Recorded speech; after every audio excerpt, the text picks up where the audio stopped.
What's up guys, Chaz here. If you're new to my channel, I basically teach you photography tips on how to better your photography. If you want to take a look at my work on Instagram, I'm going to leave a link down in the description below. My Instagram name is Seeing Visuals.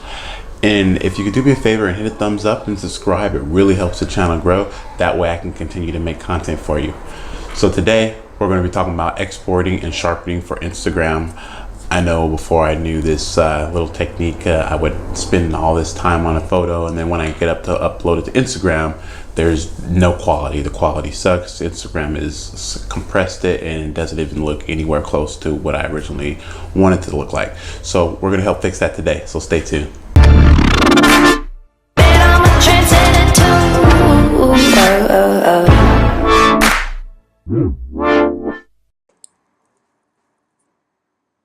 All right, so let's get started. So I'm gonna go ahead and copy this layer. This picture's already been colored and everything. So if I were ready to export this to Instagram, before I'm gonna sharpen it a little bit. And there's a few ways. You can either do filter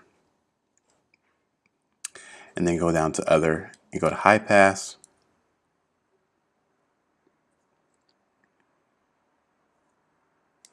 And then typically you find a point where you can see a little bit of the picture and you adjust the radius. Usually don't go over 1. And then hit OK. And then go to overlay. Change your blending mode to overlay.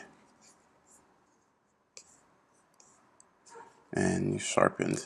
You added a sharpening layer on that. So that's one way. And the other way is the one I use the most. So I'm going to copy that layer again, and I'm going to go to filter, but this time I'm going to go to sharpen. So I'm going to go to Smart Sharpen,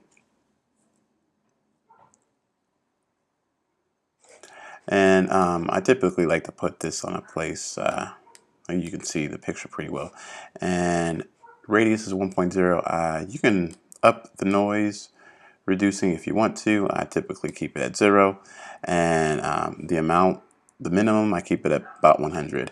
If I want it a little bit more sharper, I just bring it up, and right here to the left you can see the sharpening it would do.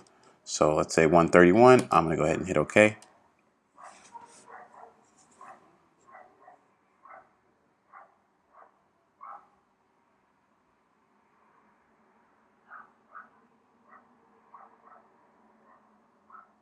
So you sharpen the whole image there. I don't know if you can see the sharpening, but it definitely put a sharpening layer on there. All right, so say you're ready to export this and you're all finished, and you want to send it off to Instagram. So typically when you have a file like this, it's pretty big, and what Instagram will do, so they can fit its space, it's going to compress it. But when Instagram compresses it, it's like a really sloppy compression, and so that's why your pictures look blurry, or they don't look as sharp as they were when you've seen them on your computer. So what I like to do is I go to File, Export, Save for Web,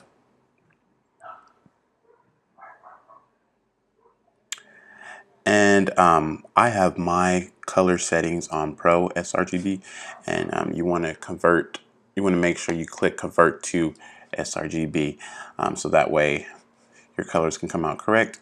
And up here where it says gift, I change it to JPEG, and quality, I'll boost that up to 90, and make sure you have quality cubic sharper. And once you've already done this, these will typically stay in place, so you won't keep having to go up here. But then I come down to here, and on the height, I typically put 2480. But there is occasional time where I'll put 2700. Like if I'm going to put this on a website and I may want a little bit bigger of a photo than what Instagram needs. So say if I want to put this elsewhere, like a portfolio or on the website, I'll do 2700. But in most cases, about 2480, under 2500 is good. So you hit save.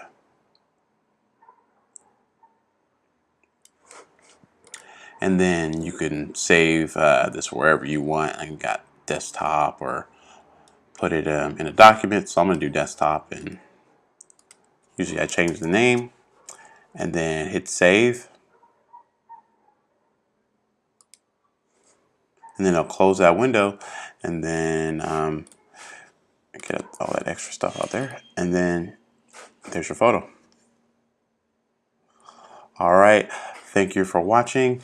If you like this video, don't forget to hit the thumbs